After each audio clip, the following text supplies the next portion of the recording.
Un garçon blessé, perdu et confus, court pour sauver sa vie, poursuivi par des monstres. Il ne sait pas ce que sont ces créatures, mais il parvient à esquiver un coup qui l'aurait sans doute tué. Pendant un moment, il met un peu de distance entre lui et les monstres, jusqu'à ce qu'une mystérieuse fille l'attrape par le bras et le tire derrière un rocher. Après quelques secondes, les monstres semblent avoir disparu. Le garçon la remercie de l'avoir sauvée, mais il remarque alors une petite créature qui sort de sous la robe de la fille. Lorsqu'il la voit éclater de rire, il insiste sur le fait qu'il n'a pas eu peur. Il jure même qu'il aurait écrasé ces monstres s'il n'était pas blessé. La fille lui répond qu'elle attendra qu'il vienne la sauver la prochaine fois avec toute sa force extraordinaire. Lorsqu'elle lui fait un clin d'œil, il tombe éperdument amoureux.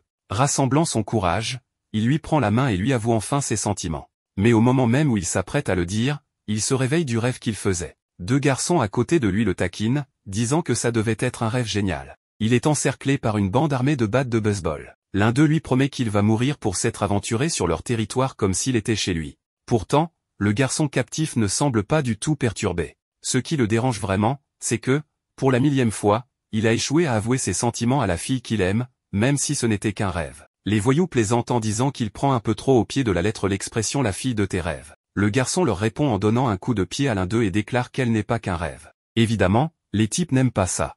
L'un d'eux tente de lui asséner un coup à la tête, mais il esquive et riposte avec un coup de tête au menton.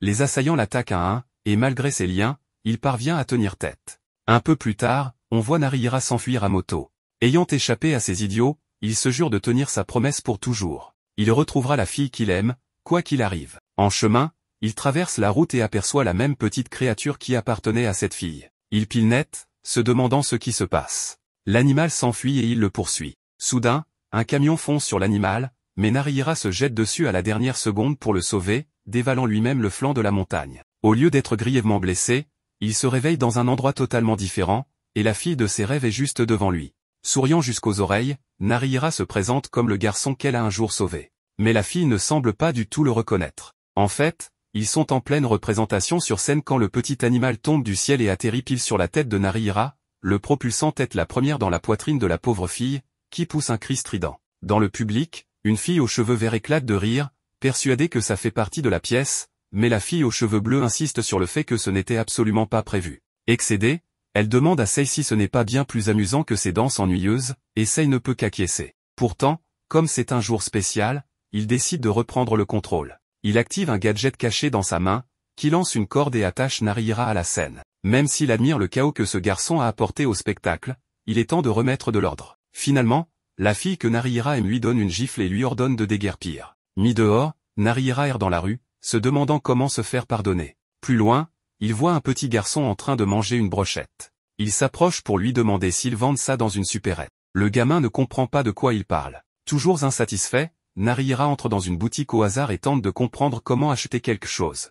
Le vendeur lui montre une interface affichant la monnaie du royaume. Quand Narihira essaie d'ouvrir son appli bancaire sur son téléphone mort, il est éjecté du magasin. Frustré, il demande à la première personne qu'il croise où il se trouve. L'homme dit qu'ils sont dans le 7e allée de Bojo, à Danji et Yankyo. Toujours déboussolé, Narihira s'aventure dans un quartier qui lui semble étrangement familier. Perdu dans ses pensées, il est soudainement interrompu par une annonce publique. Une vague de brume noire va frapper dans une minute, et tout le monde doit se rendre à la porte d'évacuation immédiatement. Pris au dépourvu, Narihira se retrouve coincé hors de la zone de sécurité avec quelques autres personnes tandis que la brume envahit la zone. Il voit un enfant sur le point d'être englouti par le brouillard. Par réflexe, Narihira se jette sur l'enfant pour le protéger. Alors que la brume les enveloppe, ils sont aspirés dans ce qui semble être une autre réalité. L'enfant est pétrifié de peur, comme tous ceux autour, figé, seul. Narihira essaie de voir si quelqu'un est encore en vie. C'est alors qu'un immense monstre surgit et commence à détruire les citoyens figés. Malgré la taille et la fureur de la créature,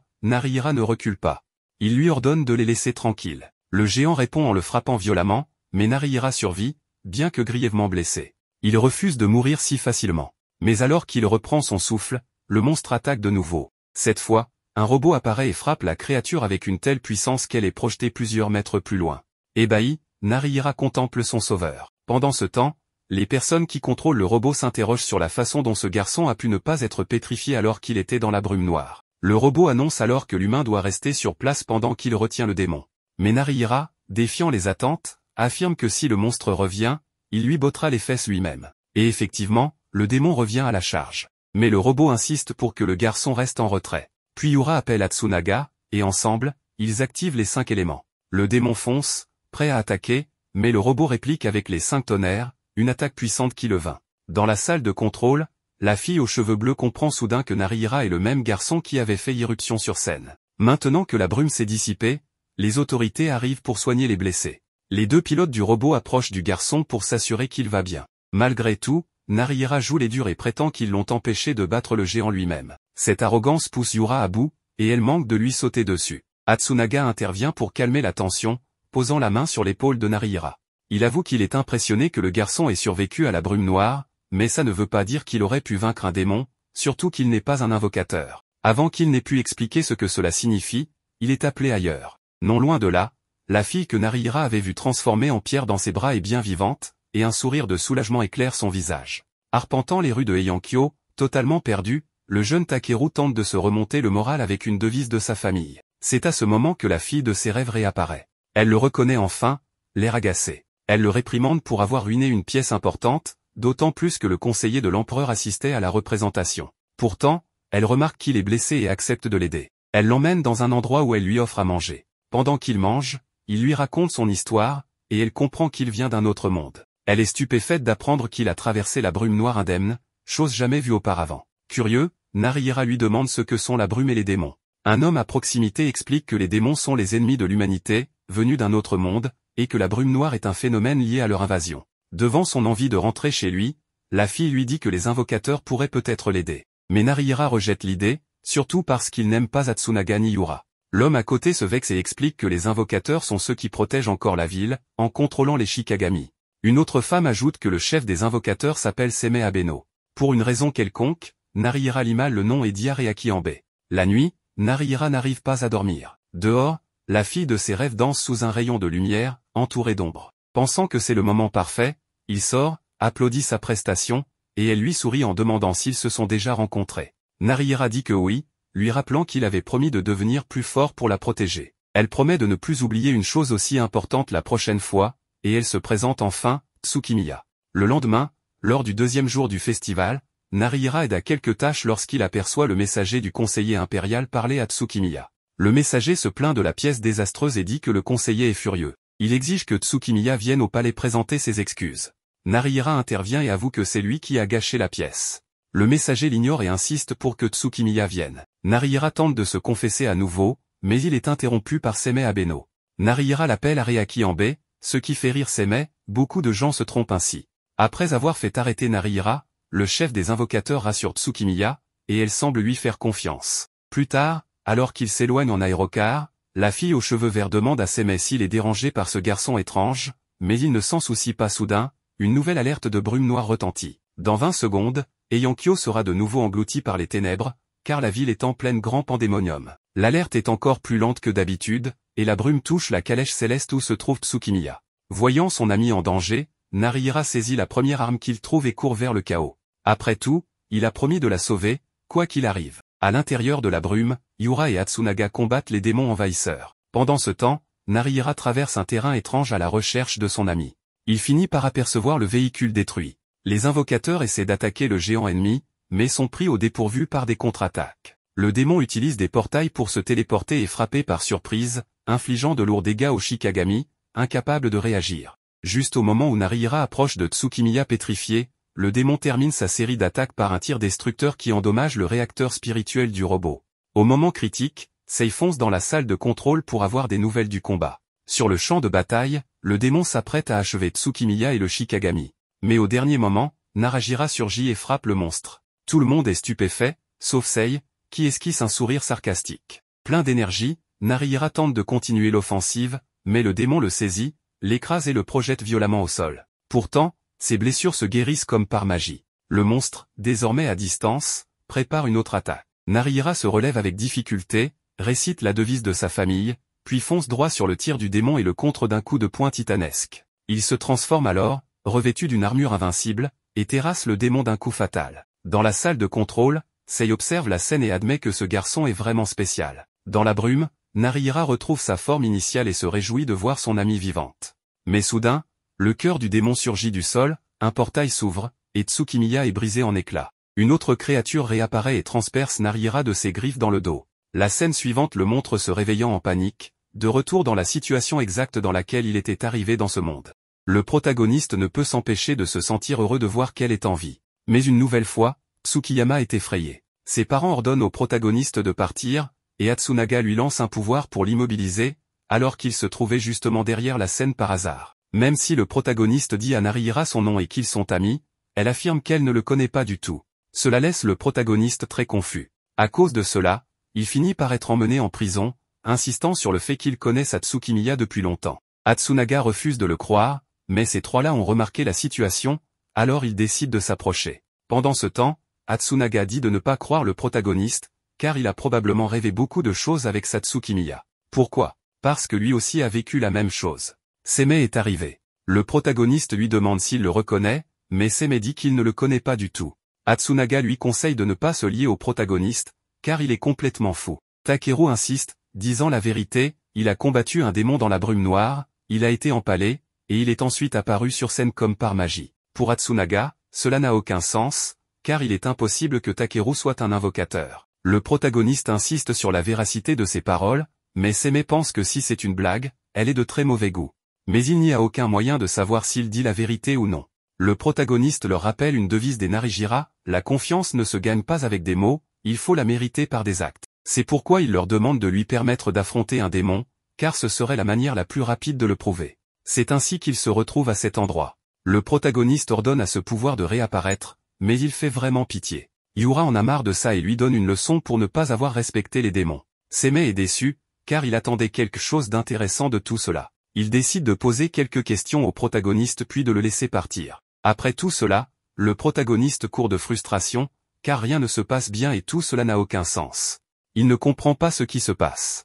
Cependant, en chemin, il remarque quelque chose de très étrange. Cet endroit, le théâtre, devrait déjà être terminé. Il voit un panneau qui indique qu'il reste encore 15 jours avant la représentation. Il est donc revenu bien avant la dernière fois. Sa Tsukimiya apparaît, et la première chose que fait le protagoniste, c'est de lui demander si un tel théâtre avait déjà été construit auparavant. Elle répond que cela fait des siècles qu'un théâtre semblable n'a pas été construit. Il s'en construit seulement pour le festival du centenaire, et le ministre impérial viendra assister à la première représentation. C'est là que le protagoniste se souvient qu'elle lui avait dit que des gens importants étaient venus à la représentation. Le protagoniste demande quand viendra ce fameux ministre, et elle répond, dans 15 jours. Le protagoniste comprend maintenant, et il lui promet que cette fois, il la protégera. Takeru comprend maintenant qu'il a voyagé dans le temps et que sa Tsukimiya est morte après la venue du ministre impérial. Par conséquent, il ne lui reste plus qu'à devenir plus fort pour ce moment-là et protéger sa bien-aimée de tout danger. C'est pourquoi, plus tard, il se place devant ces trois personnes pour qu'elles lui enseignent les techniques d'invocation. Kazura se fâche à cause de la familiarité du protagoniste avec Seme, mais Takeru promet que s'il combine son pouvoir avec les techniques d'invocateur, ce sera spectaculaire. Bien que Kazura refuse, Seme accepte, car si le protagoniste a eu le courage de revenir après s'être humilié, c'est qu'il a une raison. Toutefois, il ne lui accordera qu'une semaine. Si durant ce temps, il ne démontre rien d'intéressant, il devra payer pour ses 30 manques de respect répétés.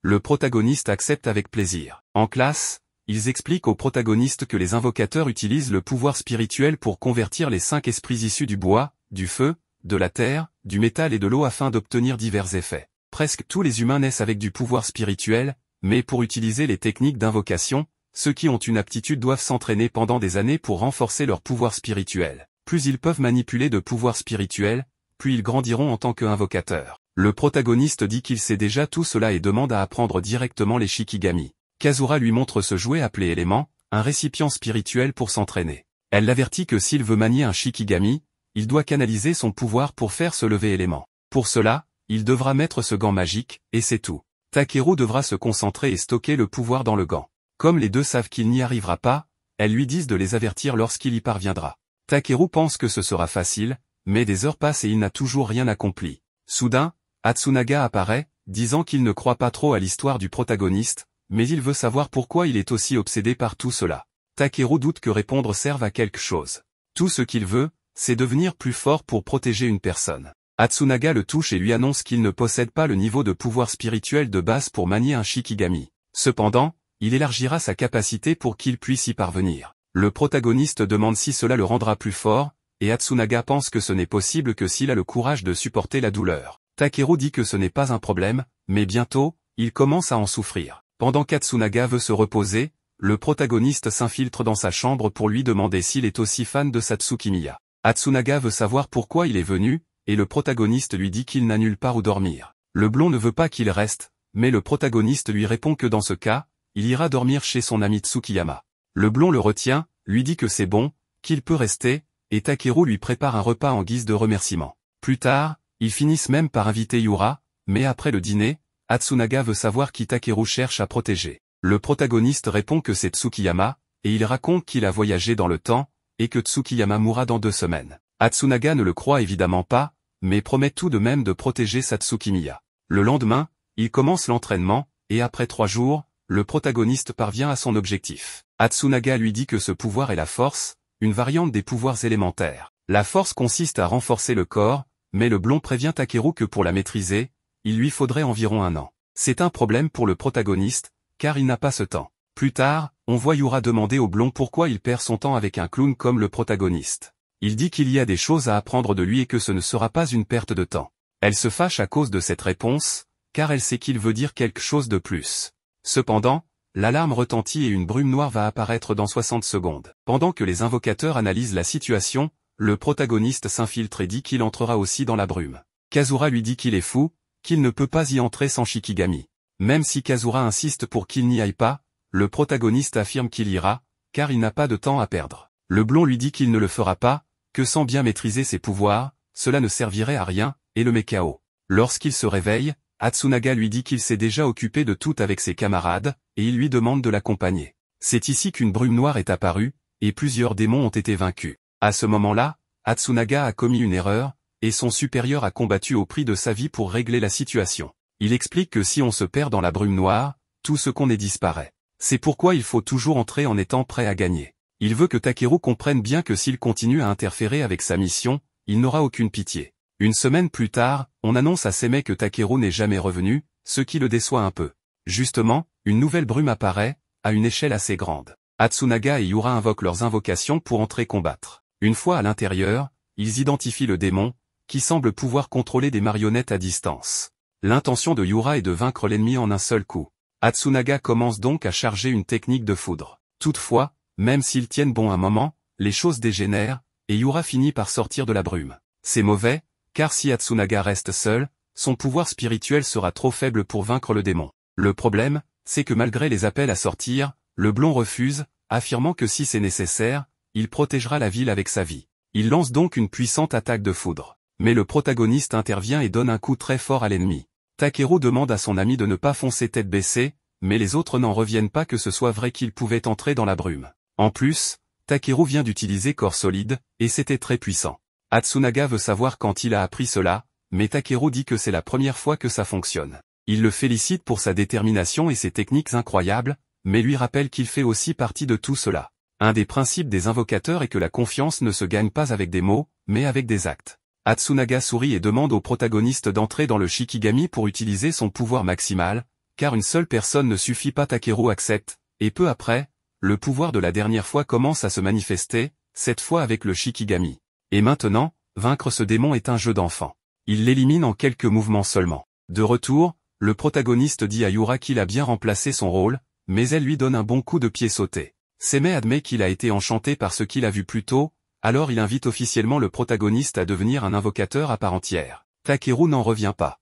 Dans une autre scène, Takeru est réuni avec Iruka et Kajiki. Iruka se moque de Takeru en lui disant qu'il est encore un débutant en tout et qu'il devrait traiter les plus faibles et moins expérimentés avec gentillesse. Cela met Takeru en colère, qui rétorque qu'Iruka a une tête de méchant et qu'il doit être anxieux et jaloux de la nouvelle étoile montante. Avant qu'ils ne se battent, Atsunaga leur demande de se calmer car ce n'est qu'un combat d'entraînement. Takeru répond que, qu'il s'agisse d'un entraînement ou non, Iruka doit se battre de toutes ses forces dans un combat d'homme à homme. La scène passe ensuite à Seimei et Kazura. Il lui demande si elle a fait ce qu'il lui avait demandé. Elle répond qu'elle a tout essayé pour enquêter sur Takeru, mais qu'elle n'a rien trouvé à son sujet. Seimei suppose qu'il vient peut-être vraiment d'un autre monde, mais qu'il possède l'étoile de la campanule. Kazura lui indique que cette marque est portée de naissance par les habitants de Denji, ce qui rend le mystère encore plus profond. Personne ne comprend ce qu'il se passe.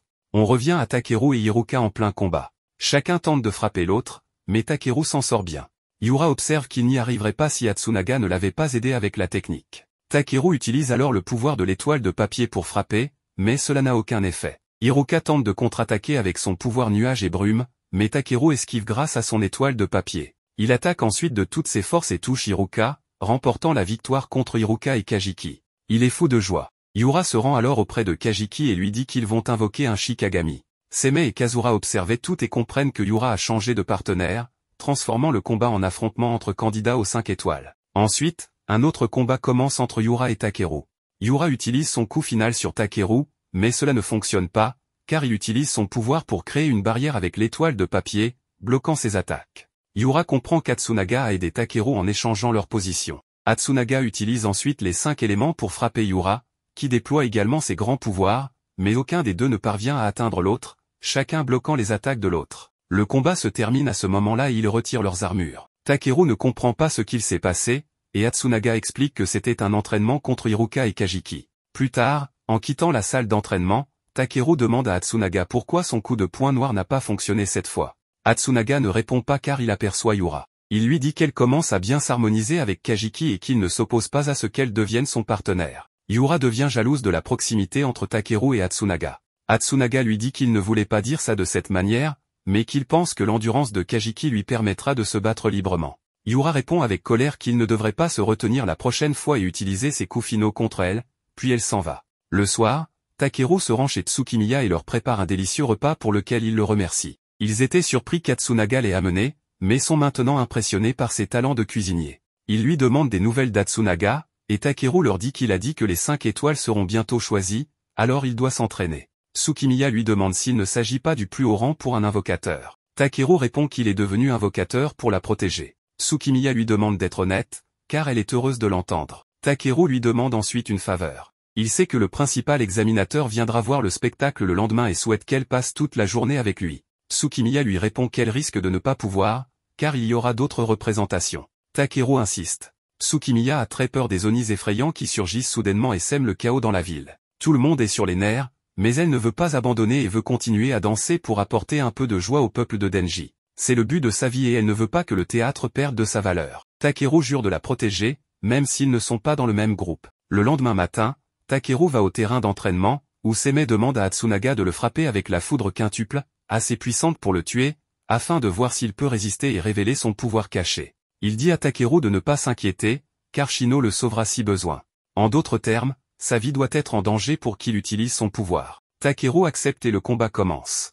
Atsunaga utilise les 5 éléments pour frapper Takeru. Il bloque de toutes ses forces, mais reste faible face à cette puissance. Shino lui prête alors son pouvoir et le dirige vers lui, permettant à Takeru de bloquer les attaques d'Atsunaga. Tout le monde est surpris. Yura est en colère parce que l'attaque de foudre a été annulée et détournée, alors qu'elle avait utilisé toute sa force. Seme demande à Kazura qui est vraiment Takeru, mais elle n'en est pas sûre. Seme lui dit qu'il va parier sur lui. Kazura comprend qu'il veut le promouvoir au rang de 5 étoiles, ce qui est très tôt. Seme demande à Kazura de parler moins fort, mais Yura les entend et s'enfuit. Le lendemain, c'est le jour d'ouverture du théâtre. Tout le monde attend le spectacle, y compris Takeru, qui a juré de protéger Tsukimiya. Il demande alors à Atsunaga ce que veulent les Oni. Atsunaga répond qu'on dit qu'ils traversent le brouillard noir pour emmener personnes et objets dans leur monde, et qu'il ne fait aucun doute qu'il les dévore. S'il est choisi, lui et son partenaire seront promus au rang de 5 étoiles. Leur rêve est de protéger Denji. Le spectacle commence. Tsukimiya apparaît pour danser, mais Takeru est distrait car elle se trouve sur la scène où elle est morte.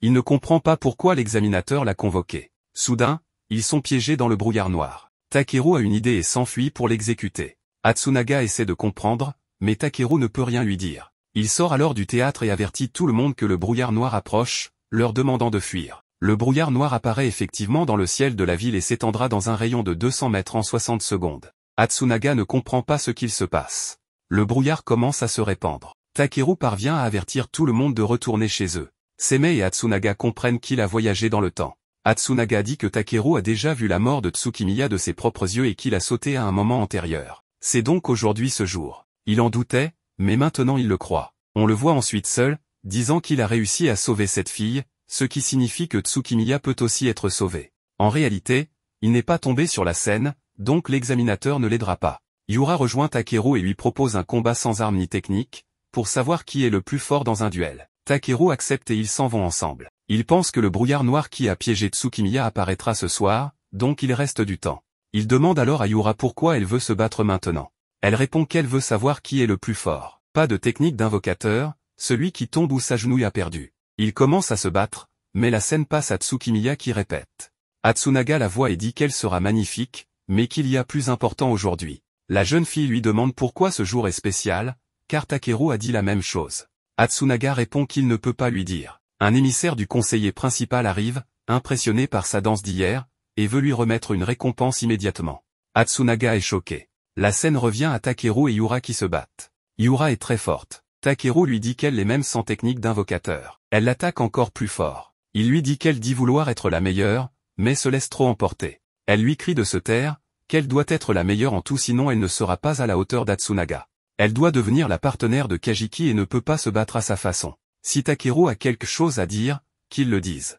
Il l'attaque alors et elle tombe au sol. Il lui dit qu'elle a perdu. Yura, choqué, dit qu'il a profité du moment. Takeru lui parle d'un des préceptes de la famille Narihira, ce que tu vois devant toi est tout ce qui compte. Si ton adversaire détourne le regard, tu attaques. Yura devient triste et dit que c'est à cause de sa Katsunaga s'est lassée d'elle. Takeru ajoute un second précepte, ne te fie pas à ce que tu vois. Peu importe les apparences, tu ne connais pas les sentiments réels des gens. Si tu veux savoir, demande-lui. Soudain, un bruit étrange retentit. Le brouillard noir se répandra dans 20 secondes. Il part sauver Tsukimiya. En arrivant, une barrière les sépare. Il voit une charrette et leur demande où est Atsunaga. Yura dit qu'il est piégé dans le brouillard noir et qu'ils doivent invoquer le Shikagami. Takeru dit qu'il protégera Tsukimiya coûte que coûte, et ils doivent agir vite. Les monstres surgissent, les attaquent, mais l'un vise Tsukimiya et lui lance du feu.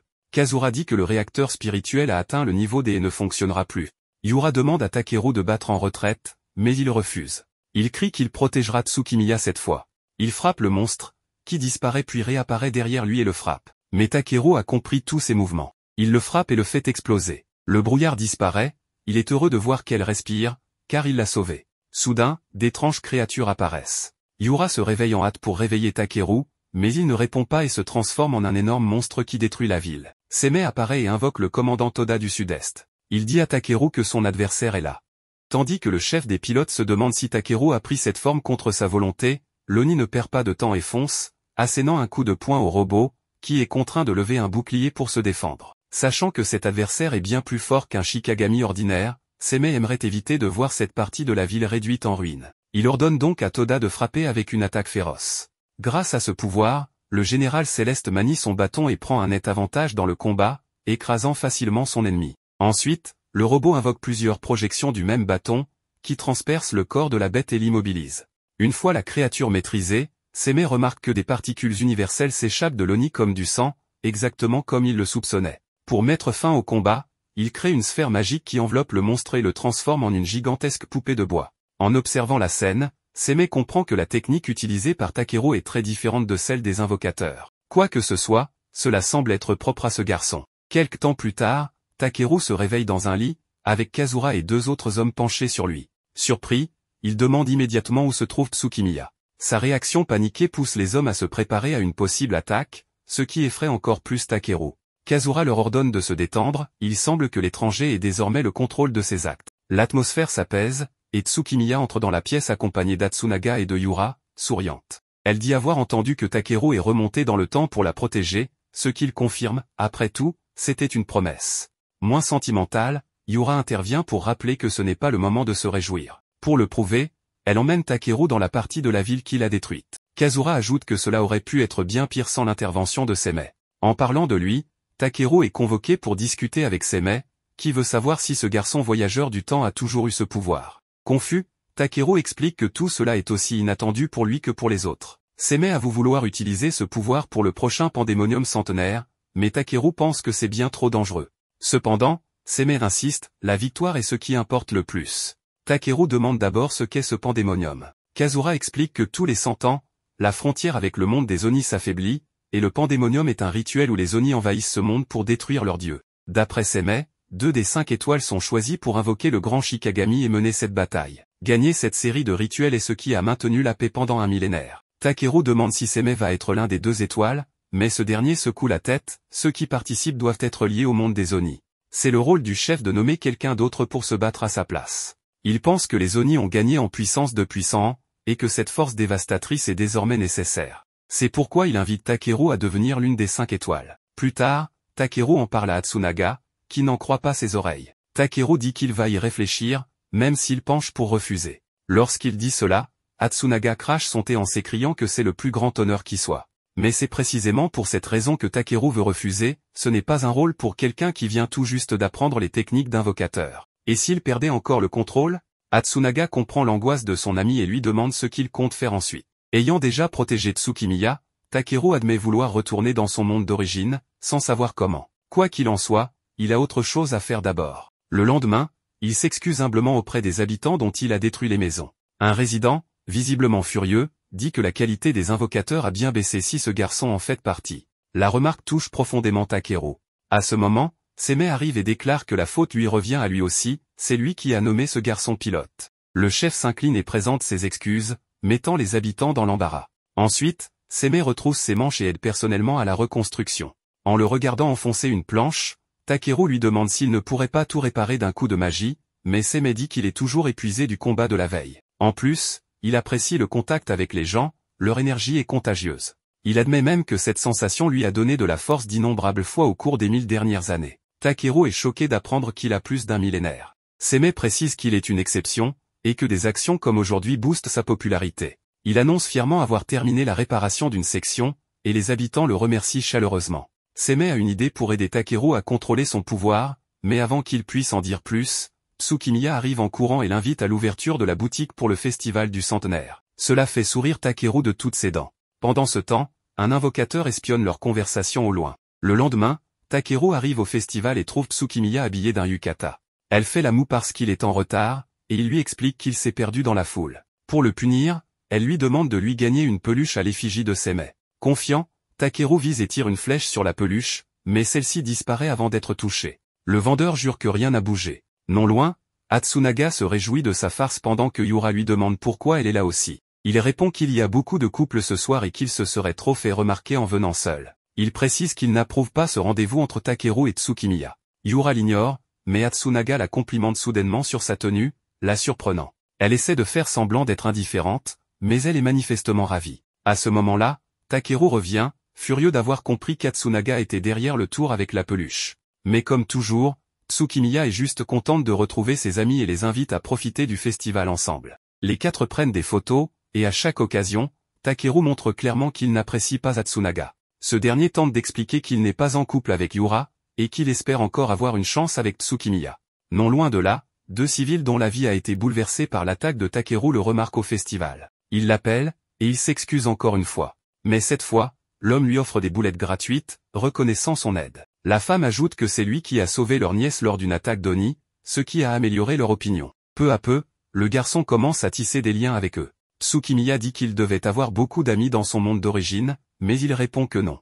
Il demande ensuite si ce festival n'est pas risqué alors qu'il s'apprête à partir en guerre. Mais depuis 1000 ans, ils n'ont jamais perdu un tel événement. L'ambiance remonte le moral de Takeru grâce au soutien des habitants. Bientôt, Miyoshi arrive avec l'oncle pour inviter Tsukimiya à danser lors de la cérémonie marquant le début du pandémonium. Takeru, confus, apprend que la ville organise toujours une fête quand les pilotes partent au combat. La troupe profite du festival. Pendant que Tsukimiya danse, Takeru reste seul, la tête baissée. Plus tard, il s'éloigne de la foule pour rester seul. Tsukimiya le retrouve et lui demande s'il n'a pas apprécié le festival. Il répond que c'est justement parce qu'il l'a apprécié qu'il se sent mal à l'aise de célébrer à la veille d'une guerre. Elle lui demande s'il veut rentrer chez lui. Il répond qu'il n'y a personne qui l'attend là-bas. Ses parents sont morts depuis longtemps, et le petit Narihira a été rejeté à cause de son apparence. Il n'avait pas d'amis. Il a toujours gardé les enseignements de ses parents, ce qui lui a donné l'impression qu'ils veillaient sur lui. Quelqu'un écoute leur conversation en cachette. Takeru ajoute qu'il a trouvé ici des personnes qui comptent pour lui, et qu'il se sent enfin utile. Il cite un vieux dicton de la famille Narihira, « Ne t'habitue pas à être seul ». Il a donc décidé de rester un peu plus longtemps. Tsukimiya, touchée, dit qu'elle est très contente de sa décision. Dans la scène suivante, Seme annonce la nomination des nouvelles 5 étoiles et appelle Takeru et Atsunaga. Avant la cérémonie, Takeru avait demandé comment cela allait fonctionner, vu qu'il ne maîtrise pas encore son pouvoir. Seme lui avait expliqué que les étoiles se battent toujours en duo. Grâce aux compétences de contrôle d'Atsunaga, ils peuvent exploiter tout le potentiel de Takeru.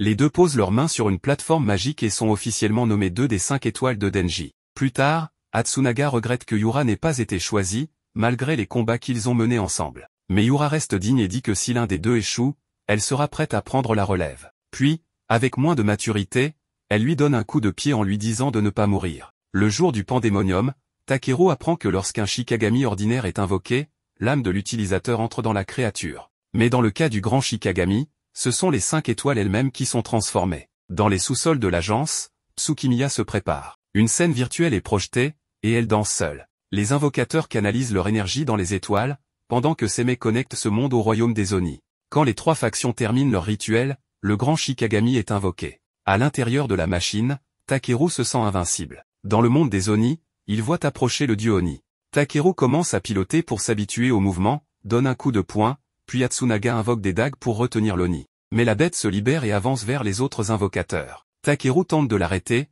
mais ses jambes sont saisies par des petits Oni. Il force le passage et frappe le dieu Oni, sans grand effet.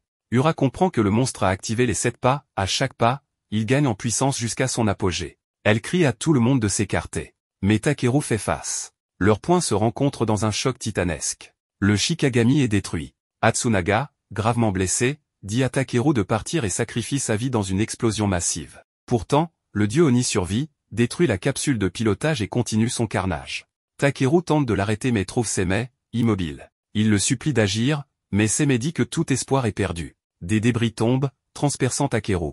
Il aperçoit Tsukimiya, inerte. Il ferme les yeux, prêt à tenter une dernière chose. Quand il les rouvre, il est de retour sur scène. Pris de panique, il pousse un hurlement terrifié.